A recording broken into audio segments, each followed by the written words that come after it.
உள்ளம் தவிப்பதேனோ. இது ஒரு காதல் கதை.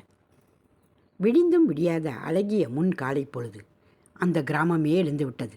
ஆனால் நம் கதையின் நாயகி தேவிக்குத்தான் இன்னும் எழ மனமில்லை.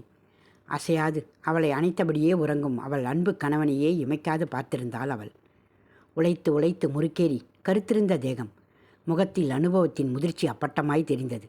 கலைந்த கேசம், கருத்து தடித்த முரட்டு இதழ்கள், காய்ச்சி போன உள்ளங்கைகள். அதை காண்கையிலேயே உள்ளத்தில் சுருக்கென்று ஒரு வழி தோன்றும் தேவிக்கு. அழகன் என்று வர்ணிக்கும் அளவிற்கு இல்லைதான். ஆனால் குடும்பத்தின் மொத்த பாரத்தையும் தாங்கி நிற்கும் ஆண்மையில் அழகன் அவன். இப்படியே இந்த உலகம் சுழல்வது நின்று இந்த நொடியிலேயே உறைந்து போகாதா என்று அடித்து கொண்டது அவள் உள்ளம். அதற்கு வழியில்லை என்று புத்தி அடித்து கூறினாலும் பேதை அவள் வேண்டுதலை இறைவனிடம் வைக்க தவறவில்லை. அவனையே பார்த்திருந்தவளுக்கு கண்ணீர் இமை தாண்டியது. அது அவன் மார்பில் சூடாக தீண்ட கண்மலர்த்தி தன் மனைவியை பார்த்தான். அவள் கண்ணீர் முகம் அவள் உள்ளத்தை வதைக்க மெல்ல முகவாய் பற்றி அவள் முகம் நிமிர்த்தினான். நீ இப்படி அழுதினியா? என்னால் எப்படி நிம்மதியாக இருக்க முடியும்? ப்ளீஸ் அழாதடா. முன்னெற்றியில் இதழ் ஒன்று பாவமாய் அவன் கூற, என்ன நினைத்தாலோ வேகமாய் கண்களை அழுத்த துடைத்து கொண்டு இதழ்களில் ஒட்ட வைத்த புன்னகையோடு மீண்டும் அவன் மார்பில் தஞ்சம் புகுந்தாள். அவனும் மறுக்காமல் தன்னோடு சேர்த்து இறுக அணைத்து கொண்டான். வார்த்தைகளற்ற மௌனத்திலேயே அவர்கள் காதலும் அன்பும் பரிமாறப்பட்டது. சில மணித்துணிகள் அப்படியே கரைய மெல்லிய குரலில் அவன் அவளை அழைத்தான். அவளும் நிமிர்ந்து பார்க்க மையிட வேண்டிய அந்த மான் விழிகளோ மீண்டும் நீர் கோர்த்திருந்தது. அதை துடைத்து அந்த விழிகளில் தன் இதழ்களை அழுத்தமாக ஒற்றி எடுத்தான் அவன். நீ இப்படியே அழுதுகிட்டு இருந்தா நான் எப்படி நிம்மதியாக கிளம்புறது? என்னையே அள வச்சுட்டுதாதடா என்று கூறியவனின் கண்களிலும் நீர் கோர்க்க அதை தன் இதழ்களாலேயே ஒற்றி துடைத்தவள், நான் அழலைங்க, நீங்கள் போய் கிளம்புங்க, லேட் ஆகிட போது என்று அவனை குளியல் அறைக்குள் தள்ளினாள் அவள்.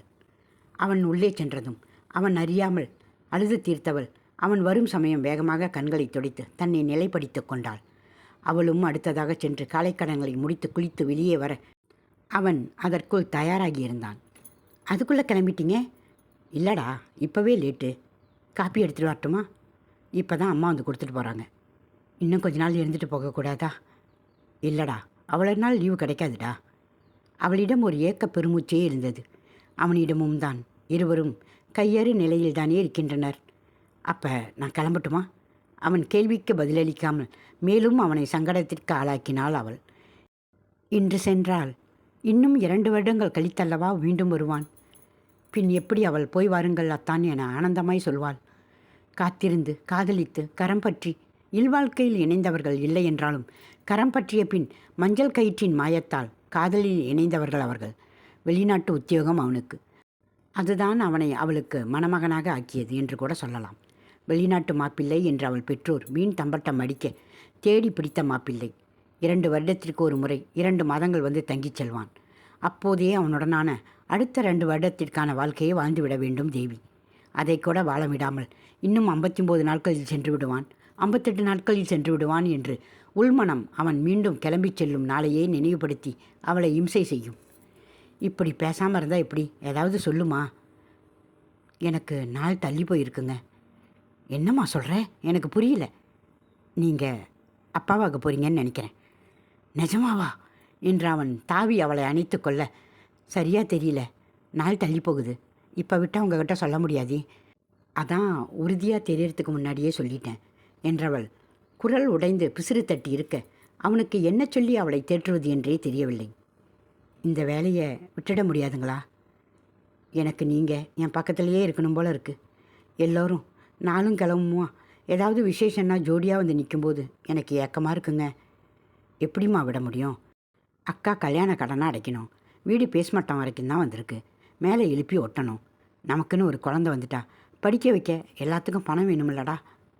நீங்கள் இங்கேயே வந்துடுங்க. நானும் வேணா வேலைக்கு போகிறேன். எப்படியாவது பண பிரச்சனையை சமாளிச்சுக்கலாம். நான் இருக்கும்போது நீ எதுக்குமா வேலைக்கு போய் கஷ்டப்படணும்? இன்னும் ஒரு 5 வருஷம் இந்த பிரச்சனை எல்லாம் முடிச்சுட்டு ஒரு பிஸ்னஸ் பண்ணுற மாதிரி பணம் சேர்த்துக்கிட்டு ஓடி வந்துடுறேன், சரியா? அதுக்கப்புறம் எனக்கு அங்கே என்ன வேலை? ஒரு வேளை பாப்பா பிறந்தா பார்க்க வருவீங்களா? தெரியலம்மா, ஆனால் கண்டிப்பாக வர முயற்சி பண்ணுறேன் என்றவன் கண்ணீர் இமையை தாண்ட தன் அவளை மார்போடு சேர்த்து அணைத்து கொண்டான். அவர்கள் தனிமையை நாம் கெடுக்க வேண்டாம். மீண்டும் எத்தனை நாட்கள் சென்று இந்த தனிமை அவர்களுக்கு கிடைக்குமோ என்னவோ.